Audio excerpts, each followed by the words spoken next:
आपको मालूम है, चाहे वह मस्जिद का सर्वे कराए या गरीब नवाज के आस्थाने के बारे में औलफौल बके, कोई टेंशन लेने की जरूरत नहीं है। मेरा खुदा है जो सारी कायनात का मालिक है, जो इन शरीरों को थोड़ा सा मौका देता है नाचने गाने का, और जब शरारत बढ़ जाती है तो अल्लाह के अजाब की लाठी इसका सारा गुरूर तोड़ देती है और अल्लाह अपने महबूब के गुलामों को इज्जत अता फरमा देता है। ये 1400 साल में यही देखता हुआ आ रहा हूं। ये हमारी बदअमली की सजा है कि मेरी मस्जिदों का सर्वे हो रहा है और उसका केस लिया जा रहा है, उसके हमारे खिलाफ फैसले दिए जा रहे हैं, इसका कोई इलाज नहीं निकलेगा प्रोटेस्ट करने से। ना प्रोटेस्ट करने से कुछ होगा, ना कानून पढ़ने से कुछ होगा, ना अपने बेटे को लायर और एक बैरिस्टर बनाने से कुछ होगा, कुछ नहीं होगा। जरा गौर करें कि कुरान शरीफ में हमारी हिदायत के लिए क्या क्या नुस्खे मौजूद हैं, अल्लाह ने क्या कहा है। वो तो हम लोग जानते हैं कि मदरसे में मां मर गई तो बच्चा को बुला लो कुरान खानी करने के लिए, इतना ही हम लोग जानते हैं। इसके आगे नहीं जानते कि मदरसे में कौन कौन सा इल्म पढ़ाया जाता है। हम लोग इसीलिए मदरसे को इग्नोर किए हुए हैं। हम लोग नहीं जानते कि होता यहाँ क्या है। जो लोग जानते हैं वह लोग जानते हैं कि मदरसे में होता क्या है। सरकार आला हजरत फाजिल बरेलवी बदायूं गए हैं, फजर का टाइम है, आप अल्लामा अब्दुल कादिर बदायूनी ने आपको नमाज फजर पढ़ाने के लिए आगे बढ़ाया। आला हजरत फाजिल बरेलवी ने नमाज पढ़ाई। फजर में लंबी क़िरात होनी चाहिए, बिल्कुल उसलिए आपने मसनून तरीके पे लंबी क़िरात की। जब सलाम फेरा सारे नमाजियों को लगा कि सूरज निकल गया है, सारे लोगों ने पूरब की तरफ देखना शुरू किया। आला हजरत समझ गए कि मुख्तदी को इस्तराब और बेचैनी है कि कहीं सूरज निकल तो नहीं गया है। मगर उस मुसल्ले पे बैठकर इमामत करने वाले मेरे शेख क्या कहते हैं, आप लोग घबराएं नहीं, अभी सूरज के निकलने में 3 मिनट 48 सेकंड बाकी है। 3 मिनट 48 सेकंड बाकी है। ये कौन बोल सकता है 3 मिनट? ये तो समझ में आता है 48 सेकंड। आला हजरत सूरज को देखकर अपनी घड़ी की सुई मिला लेते थे और दूसरे की घड़ी से टाइम मिलाते तो 1 सेकंड का फर्क न होता था। यह कौन सा इल्म था? यह इल्म फल्किया या इल्म नजूम, जिसको अंग्रेजी में एस्ट्रोलॉजी और एस्ट्रोनॉमी कहते हैं। यह सारा इल्म मदरसे की चटाई से दुनिया को मिला है। यह मदरसा है जो नॉलेज और विजडम का एक सबसे बड़ा रिसोर्स है। इसी मदरसे ने दुनिया को बताया। चूंकि हमको खाने पीने मकान का मुकाबला करने ग्रेनाइट और मार्बल से फुर्सत कहाँ है कि हम मदरसे में आके देखें मदरसे में होता क्या है। इसलिए हमारे लोग मौलवी का मजाक, मदरसे का मजाक, मुल्ला जी का मजाक, लोग मुल्ला जी कहते हैं और आज हमको कोई मुल्ला कह दे तो गुस्सा आता है। जबकि मुल्ला अहमद जीवन जो बादशाह हिंदुस्तान औरंगजेब के उस्ताद थे, जिस औरंगजेब ने अपने उस्ताद की जूती सीधी की थी जामा मस्जिद से बाहर निकलते हुए, तो सारा हिंदुस्तान तमन्ना करता था कि काश मेरा बेटा भी आलिम होता। जो सम्मान मुल्ला जीवन को मिला है वह सम्मान मेरे बेटे को मिल गया होता। जब आलिमों को इज्जत दी जाती है तब आलिम बनाने का शौक पैदा होता है, और जब आलिमों की जैसी की तैसी की जाती है उसको मोहताज बना के रखा जाता है। गुंडों, लुच्चों, लफंगों, चोरों, डकैतों, हथियारों से दोस्ती है और इनसे नफरत है। डकैत को सलाम करना है मगर ये मौलवी साहब को सलाम नहीं करना है। डकैत के सलाम का जवाब देना है मगर मौलवी साहब से नफरत करनी, कुछ मांग न ले, कुछ सवाल न कर दे, फितरा न मांग ले, ज़कात न मांग ले, खैरात न मांग ले, जलसे का चंदा न मांग ले। इसलिए हम लोगों ने अपनी छवि बना दी है मांगने वाले की। अब छवि जब बना दी है तो सामने वाला बंदा हमारा चेहरा देख के भागता रहता है। हमारा काम है फितरा लाओ, ज़कात लाओ, कुर्बानी लाओ, अब उश्र लाओ, निस्फ उश्र लाओ, चल चंदा लाओ। सब चंदा ही मांगने के लिए हम पैदा हुए तो लोगों को हमसे डर लगने लगा है, हमें डर लगने लगा। ये सारा काम था कमेटी के लोगों का। एक सदर बनता, सेक्रेटरी बनता, वो उश्र कलेक्शन करता, वो ज़कात कलेक्शन करता, वो कुर्बानी की खाल जमा करता। बाकी जो आलिम है उसको कहा जाता मसनद पर आप बैठो और बच्चों को कुरान पढ़ाओ, मसनद पे बैठो बच्चों को हदीस पढ़ाओ, मसनद पे बैठो इस्लाम सिखाओ, इनको मानी, बदी, मंतिक, फलसफा, नहव, सर्फ, जो सारे उलूम हैं सब इनको सिखाओ। तुम्हारा काम है इल्म बांटना। मेरा काम है तेरा मैनेज करना। मैं मैनेजर हूं, मैं मैनेज करूंगा कि मकान कैसे बनेगा, बच्चे खाना कैसे खाएंगे, पढ़ाने वाले की तनख्वाह कहां से होगी। हम मैनेजर हैं, मैनेज हम करेंगे। और आप टीचर हैं, आपको टीचिंग करना है, आपको पढ़ना है, मताला करना है, बच्चों को पढ़ाना है। ये सारा काम जब तक था तब बादशाह आलिम के पास आते थे, उनकी दरसगाह में बैठते थे, बादशाह उनकी जूती सीधी करते थे, अपने बेटों को वजू कराने के लिए भेजते थे कि एक हाथ से पानी डालना है और दूसरे हाथ से अपने उस्ताद के पांव को मलना है। खलीफा हारून रशीद जो बगदाद का बाताज बादशाह था, अब आधी जमीन पे जिसकी हुकूमत थी, उसने अपने बच्चों को अपने उस्ताद की खिदमत का ये तरीका सिखाया। और जब बादशाह वक्त आलिमों का एहतराम करते हैं तो आम लोगों के दिल में भी एहतराम आलिमों का बैठ जाता है। और आजकल हमने छवि बना ली मांगने की, इसीलिए आप हमसे दूर हो गए, जबकि हमारी छवि थी जलसों में अम्र बिल मारूफ करो, जुमा के खिताब में अम्र बिल मारूफ करो, ईद और बकरीद में अम्र बिल मारूफ करो, दरसगाहों में बैठकर बच्चों को पढ़ाओ, आपके उलझे हुए मसाइल का हल मैं दो, दारुल इफ्ता में मैं बैठूं, दारुल कज़ा में मैं बैठूं, मैं कोर्ट का जस्टिस बन के रहूं, मैं एक मुफ्ती बन के रहूं, मैं एक मुदर्रिस बन के रहूं। खाने की तकलीफ हो रहे, पहनने की तकलीफ हो रहे, मकान की तकलीफ हो रहे, मेरा काम है नमक रोटी खा के दीन की बातें बताना। उस वक्त में बादशाह आते थे, लेकिन जब से मैनेजर बन गए वो कि साहब तुम पढ़ाना भी तुमको है, चंदा भी तुम्ही को करना है, अगहनी तुमको वसूली करनी है,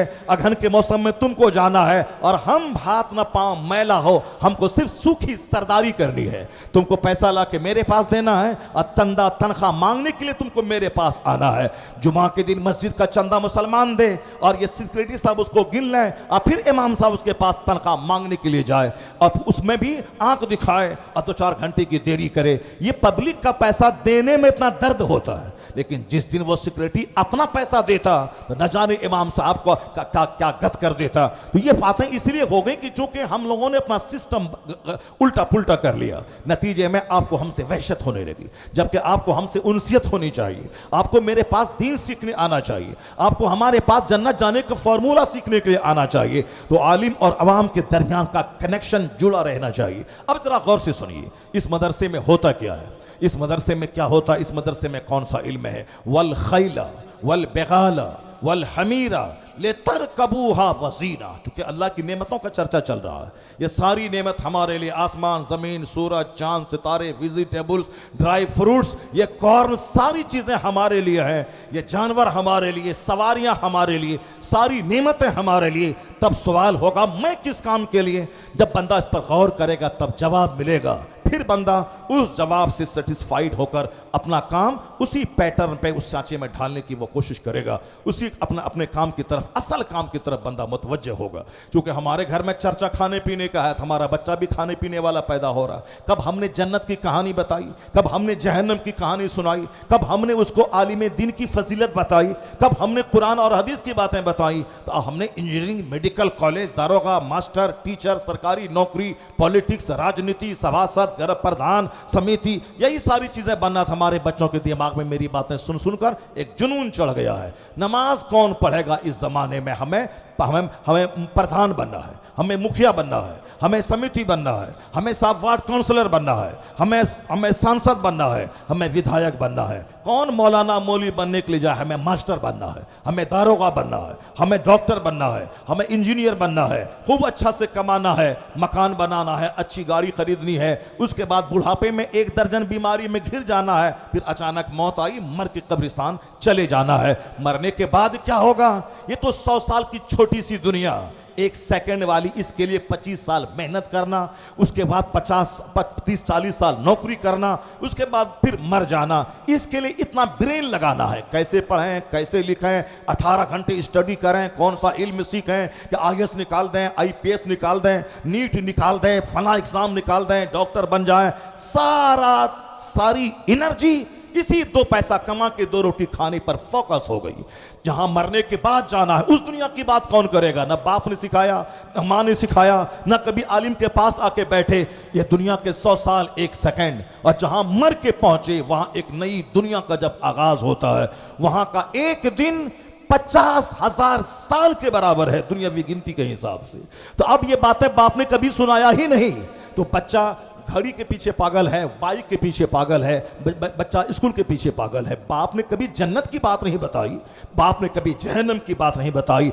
ये बच्चियां हमारी भागती रहेंगी गैरों के साथ। कसूर सिर्फ बाप और माँ का है, जिसने घर में खाने पीने मटन चिकन बीफ और साहब watch clock pant shirt T shirt की बातें होती रही, जीन्स की बातें होती रही, सजाने सवारने की तो बच्चों के दिल दिमाग में वही बात है। हैंडसम स्मार्ट, उसका शौहर क्या खूबसूरत है, उसकी बीवी क्या खूबसूरत है, सारे समाज में ऐसी दुल्हन नहीं आई है। तो सामने जो बच्चा मेरा खड़ा है उसके दिमाग में तो बात आएगी, मुझको भी स्मार्ट चाहिए, दीन मिले ना मिले, मुझको भी नौकरी वाला शौहर चाहिए, दीन रहे या जाए, कौन दीन की परवाह करता है। अगर हमारी लाखों बच्चियां गैर मुस्लिम इंजीनियर के साथ भाग गई, 100% कसूर उस माँ बाप का है जिस माँ बाप ने बच्चों के सामने जन्नत की बात नहीं की, आखिरत की बात नहीं की, जहन्नम की बात नहीं की, वो बात की खूबसूरती की, वह बात की नौकरी चाकरी की, वह बात की कारोबार की,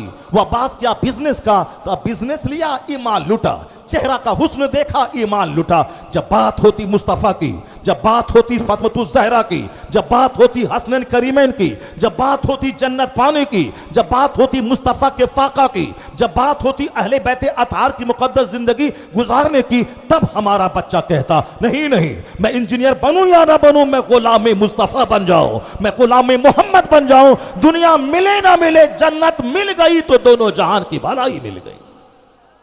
ये बातें उस वक्त बच्चा हमारा बोलेगा जब वो उनको बार बार जन्नत की कहानी सुनाई जाएगी, जब बार बार आखिरत की बात बताई जाएगी, जब बार बार आका अलैहिस्सलाम की सीरत सुनाई जाएगी। यहां तो सिर्फ खाने पीने की बातें बताई जा रही हैं। अब जरा गौर से सुनिए, अल्लाह की नेमतों को चर्चा मैं करता हूं, फिर उसके बाद मैं गुफ्तगू अपने आगे बढ़ाता हूं। अल्लाह फरमाता वल खैला वल बिगाला वल हमीरा लितरकबूहा, तुम्हारे लिए एक जगह से दूसरी जगह जाने के लिए, क्योंकि तुमको जाना है, बिजनेस करना है, रोजी रोटी की तलाश में जमीन पर फैलना है, तो अब तुमको सवारी चाहिए, ले लो। ये ऊंट तुम्हारे लिए है, ये घोड़े तुम्हारे लिए हैं, ये खच्चर तुम्हारे लिए है, ये गधा तुम्हारे लिए है। वल खैला वल बेगाला वल हमीरा, ये ऊंट, ये घोड़ा, ये खच्चर, ये सब तेरे लिए है। खच्चर पे सामान लोड करो और एक शहर से दूसरे शहर जाओ, घोड़े पे सवार हो जाओ, इस पर एक शहर से दूसरे शहर जाओ, ऊंट की पीठ पर बैठ जाओ, एक शहर से दूसरे शहर जाओ। ये ऊंट शिप ऑफ डेजर्ट है, रेगिस्तान का जहाज है ये ऊंट। तुम अशरफुल मखलूकात हो, तुम बहुत अच्छे जेंटलमैन हो तुम, लेकिन तुम अगर बालू पे जाओगे तो तुम्हारा पांव बालू में धंस जाएगा, नहीं चल पाओगे। मगर ये जानवर है ऊंट, उस बालू पे जहाज बन के दौड़ता है। वो ऊंट का पांव में जमीन में धंसता नहीं, वो जहाज बन के दौड़ता। ये क्या है? शिप ऑफ डेजर्ट, रेगिस्तान का जहाज है ये ऊंट तुम्हारे लिए। ये घोड़ा है, तुम ऊपर खाई से नीचे आ नहीं सकते, वरना हाथ पांव सब टूट जाएगा। मगर ये घोड़ा है जो ऊपर से नीचे कूदता है, नीचे से पहाड़ पे चढ़ता है। ये तुम्हारे लिए अजूबा जानवर ये घोड़ा, जहां हेलीकॉप्टर न उतर सके, जहां एरोप्लेन न जा सके, जहां बस ट्रक बाइक न जा सके, वहां यह घोड़ा जाता है। ये अजूबा वंडरफुल जानवर, ये घोड़ा तुम्हारे लिए है ताकि तुम सवारी का काम लो, वजीना जीनत का काम। जैसे दरवाजे पे कार खड़ी रहती है तो वो दरवाजा बड़ा खूबसूरत लगता है, और पहले जमाने में दरवाजे पे 10 घोड़े बंधे रहते थे, वह दरवाजा बड़ा हसीन लगता था। और आज भी एक तरफ 10 कार खड़ी हों, एक तरफ 10 घोड़े बंधे हुए रहें, जो घोड़े का हुस्न है वह कार में कहाँ है? वह घोड़े का हुस्न अलग है। दरवाजे पे 10 गाय बंधी हुई है, दरवाजे पे 10 भैंस बंधे हुए हैं, दरवाजे पे 10 घोड़े बंधे हुए हैं, दरवाजे पे 50 बकरियां बंधी हुई हैं, उन दरवाजों का हुस्न बढ़ जाता है। तो अल्लाह ने क्या कहा? लितरकबूहा वजीना, ताकि तुम इनसे सवारी का भी काम लो और जीनत का काम। कि दरवाजे पे घोड़े ऊंट बंधे रहेंगे तो तेरा दरवाजा हसीन और खूबसूरत लगेगा।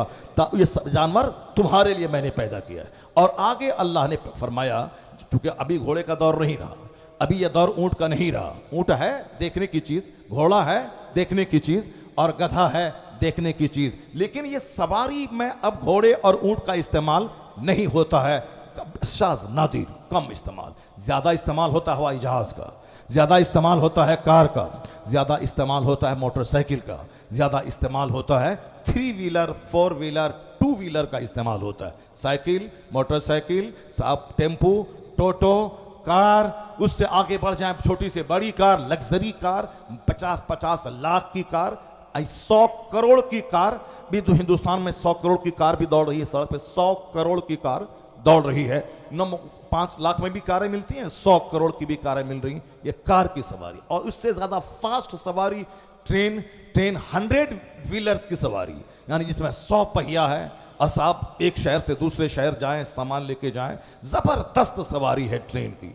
और इससे भी ज्यादा फास्टेस्ट सवारी है वो हवाई जहाज, 300-500 यात्री को लेके जाए, 90 यात्री को लेके जाए, छोटा प्लेन, बड़ा प्लेन, जम्बू प्लेन जिसमें 397 लोग सवार हैं, 1000 भी एक आदमी भी अभी ट्राई हुआ है, 1000 लोग सफर करके उस हवाई जहाज से दूसरे शहर जा सकते हैं। क्या कुरान करीम में चर्चा है हवाई जहाज का?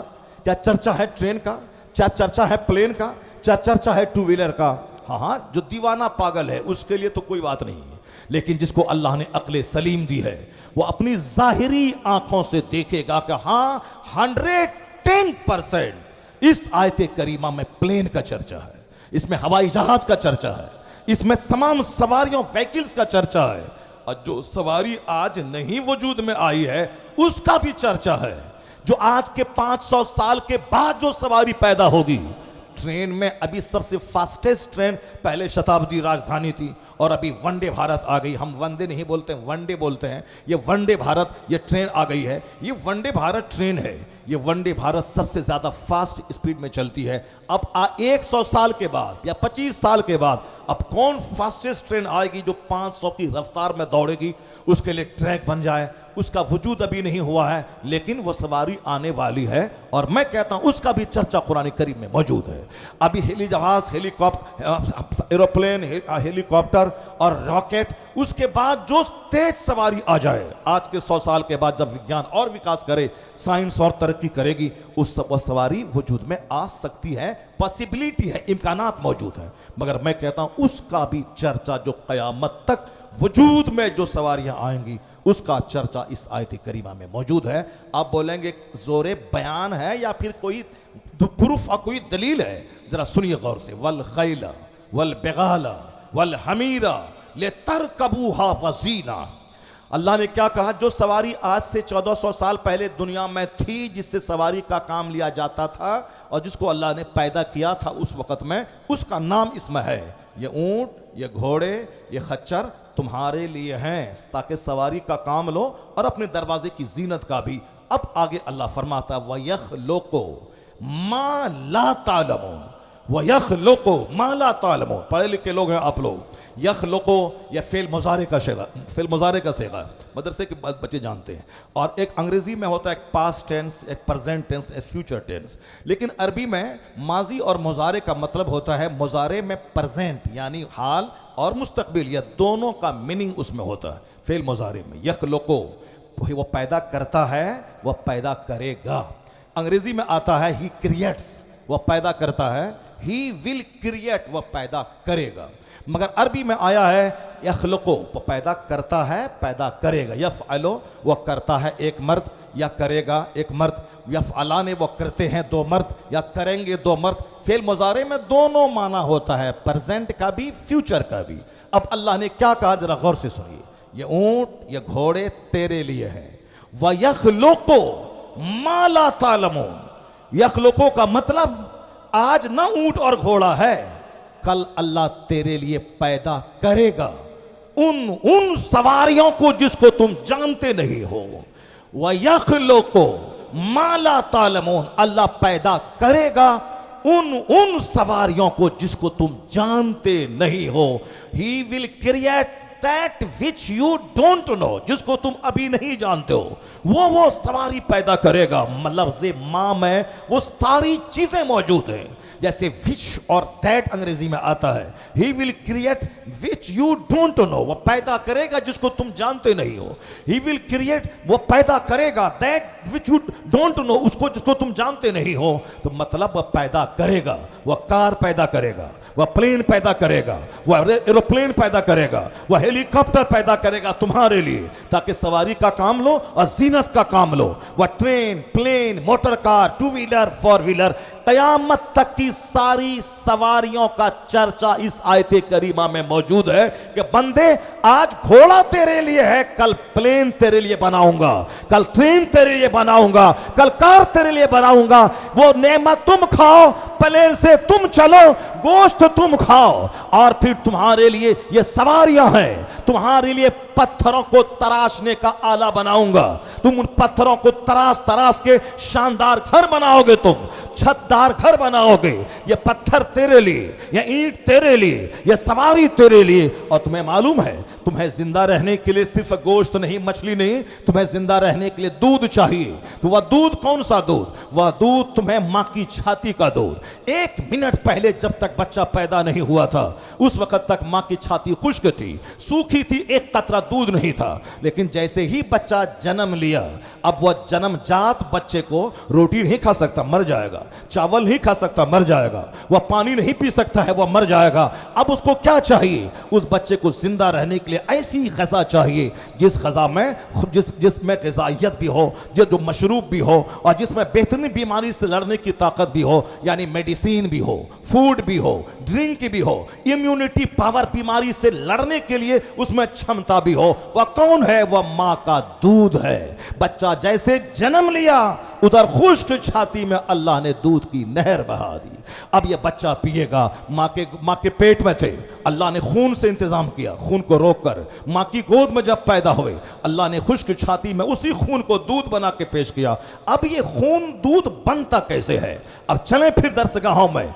यूरोप का दानिश्वर कहता है कि एक मशीन है जानवर के पेट में या इंसान के पेट में, चूंकि औरतों के को जो पैदा दूध बनता है वह दूध भी खून से ही बनता है, और जानवरों के थनों में जो दूध बनता है, ये बच्चा तो 2 साल तक मां का दूध पिया, लेकिन अब 2 साल के बाद मां का दूध पीना हराम है। तो अब मगर दूध चाहिए, तो अब अल्लाह ने उसका अल्टरनेट इंतजाम किया कि अब 2 साल तक मां का दूध, 2 साल के बाद मां का दूध पीना हराम है। अब मगर दूध तो मरते दम तक बदन को चाहिए, इसलिए अब है ये गाय का दूध या भैंस का दूध या बकरी का दूध। अब ये जानवरों का दूध बनता कैसे है? आज जब विज्ञान ने तरक्की की तो वैज्ञानिक कहते हैं जहां से गोबर निकलता है और जहां से ब्लड निकलता है, जहां से बोलो ब्रास निकलते हैं, उसी के बीच से एक रग आती है, उसी रग से रिश्ता हुआ दूध निकलता है। कहां से? गोबर और खून के बीच से निकलता है दूध। गोबर और खून के बीच से न खून की लाली है दूध में, न गोबर की बदबू है दूध में, मगर निकलता है उसी बीच से। कौन है? कितने वैज्ञानिक रोजाना कलमा पढ़कर ईमान लाते हैं। आपको मालूम है, चाहे वह मस्जिद का सर्वे कराए या गरीब नवाज के आस्थाने के बारे में औल-फौल बके, कोई टेंशन लेने की जरूरत नहीं है। मेरा खुदा है जो सारी कायनात का मालिक है, जो इन शरीरों को थोड़ा सा मौका देता है नाचने गाने का, और जब शरारत बढ़ जाती है तो अल्लाह के अजाब की लाठी इसका सारा गुरूर तोड़ देती है, और अल्लाह अपने महबूब के गुलामों को इज्जत अता फरमा देता। ये 1400 साल में यही देखता हुआ आ रहा हूं। ये हमारी बदअमली की सजा है कि मेरी मस्जिदों का सर्वे हो रहा है और उसका केस लिया जा रहा है, उसके हमारे खिलाफ फैसले दिए जा रहे हैं, इसका कोई इलाज नहीं निकलेगा प्रोटेस्ट करने से।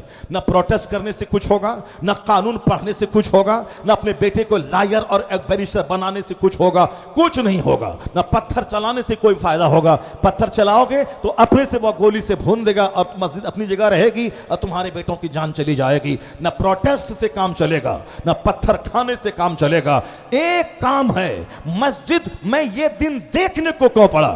ये शरीर किस्म के लोग जो अपना मकसद हयात नहीं जानते हैं, जिनको आखिरत पर विश्वास नहीं है, जो अल्लाह ने इसको पैदा किया है, ये बंदा होकर रब्बे करीम की इबादत गाहों को जहां खुदा की इबादत की जाती है उसके लिए नापाक प्लान बना रहा है। ये शरीर क्या जाने?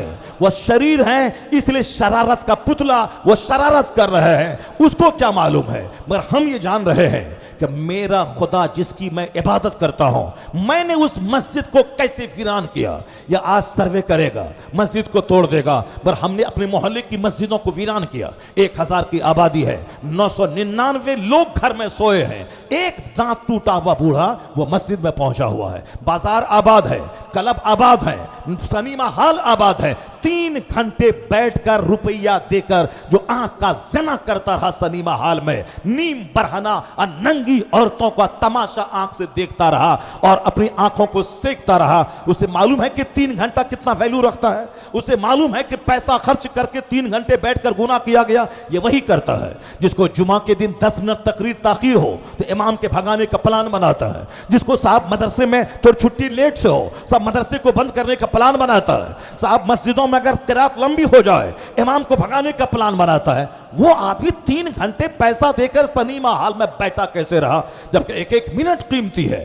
3 घंटे तक पैसा दे के गुनाह कमाता रहा। मस्जिदें वीरान होती रही। हमने उजाड़ा मस्जिदों को, हमने मस्जिदों को वीरान किया। ये तो आज एक झटका है हमारे लिए कि ये वीरान करते रहेंगे, आंख दौड़ाते रहेंगे, सर्वे करवाते रहेंगे। उससे पहले, प्रोटेस्ट से पहले, एहतजाज से पहले, पत्थर फेंकने से पहले, सड़क पे निकलने से पहले सबसे पहला काम है कि ये मस्जिदें नाराज हमसे हैं, इसलिए ये नाराजगी का इजहार ये काफिर हमारी मस्जिदों को गस्ब करने पे लगे हैं। तो अब सबसे पहला काम मुसलमान सच्ची तौबा करे और मस्जिदों को आबाद करे। जहां मस्जिदें आबाद होने लगेंगी, जो काम गन से नहीं निकलेगा वो काम सजदों से होता चला जाएगा, वो काम रूहानी ताकत से निकल जाएगा, वो काम रूहानी ताकत से निकलेगा। तुम मस्जिदों को वीरान किए, काफिर भी तेरी मस्जिदों को वीरान कर दिया, तो तुम दोनों तो बराबर ही हो गए। वो तुम्हारी मस्जिदों को तोड़ के वीरान किया और आपने अपनी मस्जिदों में सजदा न करके उसको उजाड़ दिया, उसको वीरान किया। मस्जिदों में मार्बल लगाने से मस्जिद खुश नहीं होती है। मस्जिदों में मीनार बनाया 150 फीट का मीनार, उससे अल्लाह ताला खुश नहीं होता है। मस्जिदें रहे मिट्टी की दीवार की, मस्जिदों की छत रहे घास वाली, मगर अगर मस्जिद नमाजियों से भरी है तो वो मस्जिद खुशहाल है। वह मस्जिद दुआ करती है पूरी आबादियों के लिए, इलाही जिस तरह यह लोग मेरा पेट भरते हैं उसी तरह इनके घरों को तू खुशहाली अता फरमा दे। यहाँ वजू खाने हैं, टाइल्स मार्बल है, पैसे हैं, बहुत फालतू तरह तरह के पैसे आ गए। एक बंदा साहब लगा दिया 50 एसी, अब वो खुद नमाज नहीं पढ़ता, 50 एसी लगा दिया है। ऐसा नहीं होता है कि एसी लगा दें और हमारी फर्ज नमाज हमसे माफ हो जाए, नहीं होगा। 1 लाख एसी लगा दिए, नफल है, और अपनी नमाज पढ़ना यह फर्ज है। 1 करोड़ की मस्जिद बना दे, यह फर्ज है। अपनी नमाज पढ़ना, ये 1 करोड़ की मस्जिद बना दे, यह नफल है। और अपना सजदा करना यह फर्ज है, यह नमाज पंजगाना फर्ज आजम है। 1 करोड़ कंबल गरीबों में बांट दे, यह नफल है। ज़कात का 100 रुपया यह फर्ज है। जब तक ये अदा नहीं होगा उस वक्त तक 1 करोड़ कंबल बांटने वाली नेकी हंग रहेगी, मुअल्लक लटकी भी रहेगी। यह नफल मुअल्लक रहता है जब तक बंदा फर्ज ना अदा करे। बंदा फर्ज है नमाज पढ़ना, मस्जिद में मार्बल टाइल्स एसी लगाना फर्ज नहीं है। वह एक अच्छा काम है, जैसे कि चावल और रोटी जरूरी है। अब सलाद, पापड़, ये सारी चीजें क्या हैं, ये सारी उसकी हुस्न को बढ़ाने के लिए। अब रोटी और चावल ही नहीं रहे, अब पापड़ और सलाद खा के आदमी जिंदगी गुजारेगा। बेस है, बुनियाद है चावल और रोटी। अब उसी के जायके को बढ़ाने के लिए सलाद है और पापड़ है। उसी तरह से मकसद हयात है, मकसद तामीर मस्जिद है सजदा नमाज। अब नमाज ही नहीं है वो साहब मीनार बना रहा है, नमाज ही नहीं है वो ग्रेनाइट लगा रहा है, नमाज ही नहीं है वजू खाने में पत्थर चमका रहा है, नमाज ही नहीं है एसी लगा रहा है। सब बेकार हो जाएगा। नफल हंग रहेगा जब तक कि बंदा फर्ज ना अदा करे। ज़कात फर्ज है और ये कंबल बांटना, लंगर खिलाना नफल है। नमाज पढ़ना फर्ज है और ये शब कदर में जागना, शब मेराज में जागना और शब बारात में जागना ये नफल है, फर्ज नहीं है, नफल है। जुमा की नमाज बहुत सारी जगहों पे फर्ज नहीं है, अब वहां जुमा के लिए मारा मारी है। अब फजर, जोहर, असर, मगरिब, इशा फर्ज है। यह फर्ज के ताल्लुक से गफलत और लापरवाही है, और नफल के ताल्लुक से जुमा के दिन भीड़ लगी हुई है। ईद बकरीद नमाज की नमाज वाजिब है, फर्ज नहीं है। जोहर उससे ज्यादा ताकीदी नमाज है, जोहर फर्ज है, ईद बकरीद वाजिब है। मगर वाजिब के लिए मारा मारी है, वाजिब के लिए साहब कमेटी तश्कील दी जा रही है, वाजिब के लिए साहब लंबी ऊंची टोपी पहन के पहली सफ में जगह बनाई जा रही है। और जो उससे बड़ी नमाज है नमाज पंजगाना, उसके लिए ना कोई सरगर्मी है, उसके लिए ना कोई मेहनतें हैं, उसके लिए ना कोई जद्दोजहद है, उसके लिए ना कोई शौक है, ना उसके लिए कोई दिमाग में कोई और साहब जोर चल रहा है। बस इतना है, नफल के लिए पागल है लोग, टोपी के लिए पागल हैं, साहब जुब्बा के लिए पागल है, बगैर टोपी की नमाज हो जाएगी, मगर नमाज फर्ज आजम है। वह सब मसला बाद में है कि टोपी कब पहनी जाएगी, कब कब कैसे पहनी जाएगी, आप यहाँ बटन लगाया जाएगा, यहाँ कलाई खोली जाएगी। नमाज ही नहीं है, कलाई का मसला बताया जा रहा है। सबसे फर्स्ट नमाज, कपड़ा नहीं तो नंगे नमाज पढ़ो, नमाज पढ़ो, नंगे नमाज पढ़ो। नमाज किसी हालत में माफ नहीं है। खड़ा नहीं हो सकता है तो बैठ के पढ़ो, बैठ नहीं सकता है तो लेट के पढ़ो, लेट नहीं सकता है तो इशारे से पढ़ो, मगर नमाज पढ़ना फर्ज है, नमाज पढ़ना फर्ज है, नमाज पढ़ना होगा। कपड़ा नहीं है, नंगे पढ़ो, गड्ढा खोद के पढ़ो, अपने घर के अंदर पढ़ो, मस्जिद में जाओ अपने घर के अंदर पढ़ो, मगर नमाज पढ़ो, नमाज फर्ज है। अब फर्ज है उसको अदा नहीं कर रहे हैं। अब साहब चले हैं, साहब टोपी करना है, ऐसे पहनना है, वैसे पहनना, पहले फर्ज अदा कर। नंगे सर भी कोई नमाज पढ़े, नमाज हो जाएगी। अलबत्ता जब बंदा नमाज पढ़ रहा है तो जो नमाज का हुस्न है, जो नमाज की खूबसूरती है, फ़राइज़ व वाजिबात अपनी जगह हैं, लेकिन जो मसनून तरीक़े हैं तब न वो बंदा खोजेगा आगे। पहले रोटी चावल तो आ जाए, उसके बाद न सलाद और पापड़ का ख्याल किया जाएगा, तब उसके बाद समझा जाएगा कि पगड़ी पहनने पर नमाज की कितनी फजीलतें हैं, पगड़ी पहनने के बाद नमाज का क्या सवाब है। नमाज ही नहीं है, अब पगड़ी पहन के नमाज की फजीलतें बयान की जा रही हैं। यहाँ नमाज पढ़े बंदा पहले बता दें लोगों से, किसी हालत में नमाज माफ नहीं है। जवान होने के बाद मर्द, औरत, देहाती, शहरी, सब पर सबसे बड़ा फर्ज है नमाज। कयामत के दिन सबसे पहला सवाल नमाज का होगा। दरगाहों की हाजिरी का यह सवाल नहीं होगा, बताशा पे फातिहे का यह सवाल नहीं होगा, पंडवा शरीफ असदुल्लापुर जाने का यह सवाल नहीं होगा। ये अच्छा काम है, जाना है, फातिहा पढ़नी है, दुआ की कबूलियत की जगह है, दुआ कबूल होती है, लेकिन कयामत के दिन यह सवाल नहीं होगा कि तुम बगदाद क्यों नहीं गए, अजमेर क्यों नहीं गए, तुम मदीना शरीफ क्यों नहीं गए। सवाल अगर हज फर्ज है तो हज का फर्ज का सवाल होगा, लेकिन यह सवाल ना होगा कि तुम अजमेर क्यों नहीं गए, तुम बगदाद क्यों नहीं गए। हाँ, अल्लाह पैसा दे तो जाओ, हर महीने की 6ठी अजमेर में करो, अल्लाह पैसा दे तो हर महीने की 11वीं बगदाद में करो। पाकिस्तान में पीर साहब हैं जो अपने 100 मुरीदों के साथ लोग बताते हैं कि हर महीने की 11 तारीख को वो बगदाद शरीफ जाते हैं, मगर जाना फर्ज नहीं, वो जाते हैं, बहुत अच्छी बात है, गौसे पाक के आशिक है, वो जाएं, बगदाद ही में घर बना लें, रोजाना फजर सब 5 नमाजें गौसे पाक की मस्जिद में अदा करें, हर नमाज के बाद गौसे पाक के मज़ार पे फातिहा पढ़ें, कोई गुनाह नहीं, बहुत अच्छा सुपीरियर काम है वो। अगर दिल के इखलास के साथ अगर पढ़ेंगे, कुतुब वली अब्दाल सब बन जाएंगे, अल्लाह ताला उस पर विलायत की नेमतें अता फरमाएगा, वो करे। मगर ये फर्ज नहीं है कि सवाल हो क़यामत के दिन कि तुम बगदाद क्यों नहीं गए,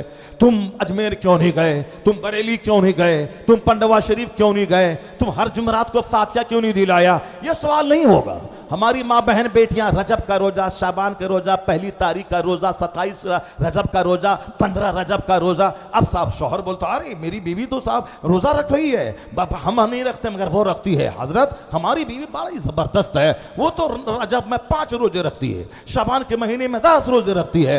50 रखो, अब वो तो भूखी रहने के लिए पैदा भूखी रहती है। वो सुबह सवेरे उठी है, सारा काम काज कर नाश्ता खाती है वो 12 बजे, वह दोपहर खाना खाती है 5 बजे, रात का खाना खाती है 10, 11, 12 बजे। तो अब साहब उसको भूखे रहने की बीमारी है। अब रोजा, अब भूखा तो रहना ही है, चलो ऐसे न वैसे नियत कर लिया, रोजे की रोजा रख लिया, अब नफल रोजा रख लिया। इसका मतलब है कि बहुत बड़ी इबादत गुजार है, बहुत बड़ी इबादत गुजार है वो। हर हाल में नमाज पढ़े। जिन दिनों में नमाज फर्ज नहीं है उन दिनों में भी नमाज की पाबंदी करने के लिए वजू करके मुसल्ले पे बैठ के 500 बार दरूद पढ़ ले, ताकि नमाज की आदत लगी रहे। और जिन दिनों में नमाज फर्ज है, ऐसा नहीं कि पाक हुई रात में तो अब वह नहाएंगी 3 बजे, इसमें इस बीच में फजर चली जाए, जोहर चली जाए, नहीं नहीं, उसको हिसाब करना होगा। पहले जमाने की खवातीन वह चराग की रोशनी में वो अपने कपड़े देखती थी कि खून बंद हुआ कि नहीं हुआ, फिर फजर से पहले नहा धोकर नमाज फजर वो अदा करती थी। वह चराग जला के देखती थी कहीं वलद बंद हुआ कि नहीं हुआ। वो जिसके दिल में अल्लाह का डर होगा, कयामत के दिन खड़ा होने का डर होगा, वो सब कुछ करेगा। अब जहां मतलब मालूम ही नहीं, नफल रोजा है, रमजान का फर्ज रोजा जो छूटा था 10 रोजा बारी के दिनों का, उसको ईद के बाद उसको रोजा रखना फर्ज है, मगर वो रखी नहीं। 25 साल से रोजा रखती आ रही है और रमजान के दिन के कज़ा रोजा रख नहीं रही। और फिर वो रजब का रोजा, रजब के रोजे का सवाल नहीं होगा, शाबान के रोजे का सवाल नहीं होगा, चाहे रखो या न रखो, आदतन कोई नहीं। फजीलत है इशराक और चाश्त की, मगर सवाल नहीं होगा, सवाल होगा फजर का। फजर की नमाज पढ़ने के बाद कोई मस्जिद में बैठा रहे, उसके बाद 20 मिनट के बाद सूरज निकलने के बाद 2 रकात पढ़े, एक हज एक उम्रा का सवाब लेके वो आएगा, मगर ये फर्ज नहीं है। मगर फजर की 2 रकात नमाज ये फर्ज है, यह चाश्त इशराक का सवाब है, हज और उम्रा का। इससे सबसे बड़ा सवाब है नमाज फज्र का। चाश्त की नमाज गरीबी का इलाज है, मगर यह फर्ज नहीं है। अगर बंदे के पास टाइम है, इशराक पढ़े, चाश्त पढ़े। चाश्त का की फजीलत यह है कि जिस्म के सारे पार्ट्स का शुक्राना है वो नमाज, और गरीबी का बेहतरीन इलाज है चाश्त की नमाज, मगर फर्ज नहीं है। मौलाना लोगों को देखते होंगे वो नहीं पढ़ते हैं, क्योंकि बच्चों को पढ़ाना या चाश्त पढ़ने से ज्यादा जरूरी है। भाई हमारा एक आदमी है, वो नमाज शुरू किया अभी 70 साल की उम्र में। अब 70 साल में उम्र नमाज शुरू किया है, तो नमाज फर्ज हुई थी 15 साल में, तो उनको तो सारी नमाजों को हिसाब लगा करके उस कज़ा नमाज को अदा करना चाहिए, क्योंकि नमाज जिम्मे से साकित ही नहीं होगी जब तक कि पिछली सारी नमाजों को वो अदा ना करे।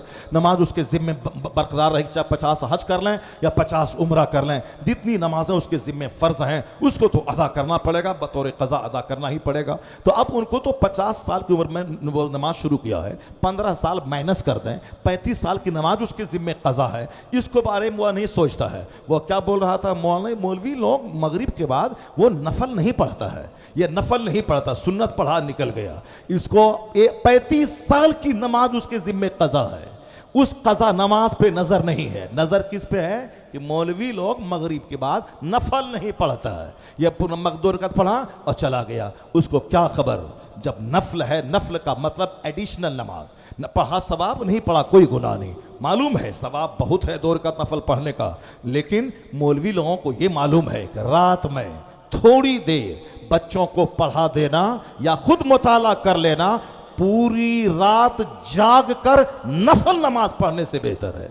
पूरी रात जाग कर नफल नमाज पढ़ने से बेहतर है। ये 35 साल का बेनमाजी बुढ़ापे में मरते हुए नमाज पढ़ने गया है, अब वो भी मौलवी साहब की गीबत के पीछे लगा हुआ है, इनके नफल के पीछे लगा हुआ है, और अपनी 35 साल की नमाज कज़ा है उसके बारे में से सोचना चाहिए, उसके बारे में रोना चाहिए, उन नमाजों को अदा करने की शुरुआत कर देनी चाहिए। चूंकि आया है किताब में, सरकार आला हजरत रज़ी अल्लाह तआला अन्हु ने लिखा है कि अब जो हिसाब लगा ले कि 35 साल 30 साल की नमाज कज़ा हुई, अब वह तौबा करके उस सारी कज़ा नमाजों को अदा करने का के लिए शुरू कर दे। तो अब अगर 35 साल तक रोज़ाना एक एक नमाज अलग से पढ़ता रहा तो 35 साल की नमाज अदा हो गई। अगर रोज़ाना फजर के टाइम से, फजर से पहले दो फजर पढ़ लिया तो 2 दिन की नमाज अदा हो गई। अगर रोज़ाना 5 पढ़ लिया तो 5 दिन की नमाज अदा हो गई। इस तरीके से 1 साल पढ़ता रहा तो 5 साल की नमाज अदा हो गई।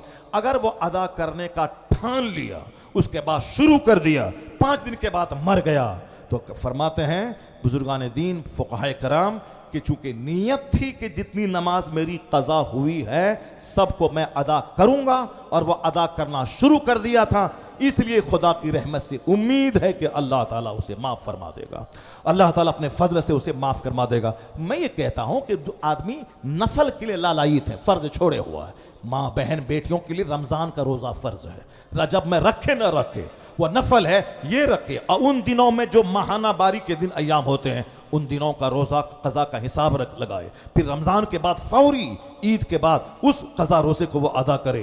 कोई अगला रोज़ा कबूल ना होगा जब तक कि पिछला फ़र्ज रोज़े की वो कज़ा ना कर ले। नमाज पढ़ना फ़र्ज आज़म है, और नफल नफल है, फ़र्ज फ़र्ज है। और क़यामत के दिन सबसे पहला सवाल नमाज का होगा, इन्ना अव्वल मा युहासबु बिहिल अब्द यौमल क़यामति सलाह।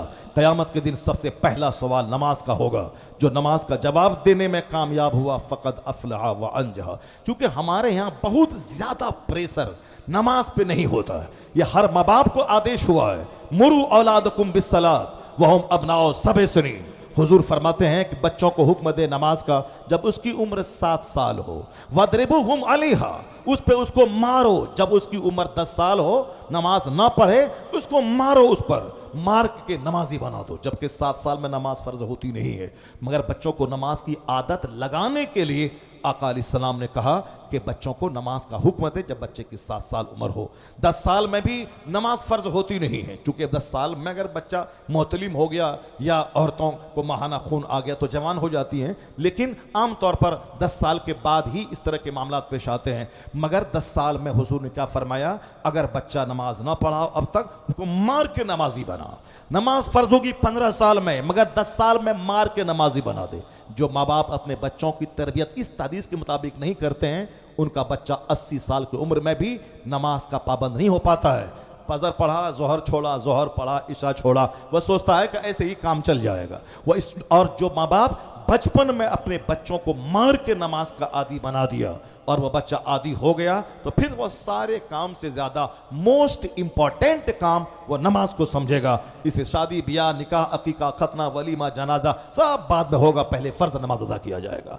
को अल्लाह के सेलेक्टेड बंदे जो होते हैं वो फर्ज को पहले अदा करते हैं, नवाफिल को बाद में अदा करते हैं। बेटे की बारात निकले मगर नमाज माफ नहीं है, चाहे बेटी का जनाजा निकले नमाज माफ नहीं है, चाहे घर में 5 बच्चों की मौत हो जाए मगर नमाज माफ नहीं है। जिस तरह हमारे बुजुर्गान दीन ने की, जिस तरह औलिया सालिहीन ने की, जिस तरह सहाबा कराम ने अपनी जिंदगी गुजार के बता दिया कि जिंदगी कैसे गुजारी जाती है, उन बुजुर्गों का चर्चा होना चाहिए ताकि नमाज का शौक पैदा हो। उन बुजुर्गों की जिंदगी बयान करें ताकि हमारे बाल बच्चों के दिमाग में तकवा का एहसास पैदा हो जाए। यहां तो नाचने वाले गाने वाले का चर्चा रात दिन होता है, इसलिए हमारे बच्चे नाचने गाने वाले हो गए। वह समझ लिया कि जुमा के दिन नमाज पढ़ लें 2 रकात, उसी से कल्याण हो जाएगा, या ईद बकरीद पढ़ लें उसी से भला हो जाएगा, या 10 रुपए का बताशा लेके चले जाएं पंडवा शरीफ और 10 करोड़ की मुराद वहां से मांग के ले आए। बताशा है 10 रुपए का, शक्करपाला है 10 रुपए का, अब मुराद है सामने 10 करोड़ का प्लाट खरीदना है।